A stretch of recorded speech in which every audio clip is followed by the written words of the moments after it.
అందరికీ నమస్కారమండి. Welcome to my channel. AP Annadata Sukhibhava పథకం సంబంధించి రాష్ట్ర ప్రభుత్వం అయితే శుభవార్త అయితే చెప్పింది. ఇప్పుడు ఈ యొక్క రూ. 20,000 జమ చేయడానికి సిద్ధమవుతుంది. అటు భూమి కలిగిన వారికి, అటు కౌలు రైతులకి ఇద్దరికీ కూడా జమ చేసేందుకైతే సిద్ధమవుతుందన్నమాట రాష్ట్ర ప్రభుత్వం. అయితే ఈ యొక్క నిధులు ఎప్పుడు జమ చేయబోతుంది? తొలి విడత కింద ఎంత జమ చేస్తుంది? అనేది ముందుగా ఈ వీడియోలో వివరంగా తెలుసుకుందాం. వీడియోనైతే ఎక్కడ కూడా ఆపకుండా చివరి వరకు అయితే చూడండి.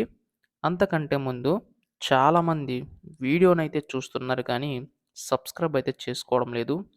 మీరు కనుక సబ్స్క్రైబ్ చేసుకుంటే నేను పెట్టే ప్రతి చిన్న లేటెస్ట్ అప్డేట్ కూడా మీరు ఎప్పటికప్పుడు మిస్ కాకుండా తెలుసుకోగలుగుతారు. ఇంకా ఆలస్యం చేయకుండా వీడియోలోకైతే వెళ్ళిపోదాం.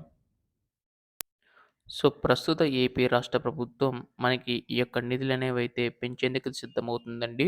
గతంలో మనకి రూ. 13,500 రాష్ట్ర ప్రభుత్వం తరపున రూ. 7,500, కేంద్ర ప్రభుత్వం తరపున రూ. 6,000 ఇలా మొత్తంగా రూ. 13,500 ఇచ్చేవారు.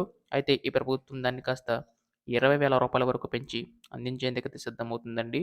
అయితే ఈ యొక్క 20,000 సంబంధించి కూడా మనకి రాష్ట్ర ప్రభుత్వం తరపున రూ. 14,000, కేంద్ర ప్రభుత్వం తరపున అయితే రూ. 6,000 అయితే విడుదల కానున్నాయన్నమాట. అయితే మనకి దీనికి సంబంధించి గాను ఈ యొక్క రూ. 6,000 అనేవైతే పీఎం కిసాన్ పథకం సంబంధించి 3 విడతల్లో విడుదల చేస్తుంది కదండీ! ఇటు రాష్ట్ర ప్రభుత్వం అన్నదాత సుఖీభవ పథకం సంబంధించి ఎప్పుడు విడుదల చేస్తుందని చెప్పేసి ఎదురు చూస్తున్నారు రైతన్నలైతే. ప్రస్తుతం దీనికి సంబంధించి మనకి తాజా సమాచారం రావడం అయితే జరిగిందండి.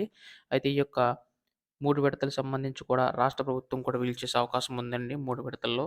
అయితే మనకి ఇప్పుడు రాష్ట్ర ప్రభుత్వం తరపున 5,000, కేంద్ర ప్రభుత్వం తరపున రూ. 2,000 సంబంధించి 7,000 ఒకసారి, 7,000 ఒకసారి, 6,000 ఒకసారి విడుదల చేసే అవకాశం ఉందన్నమాట.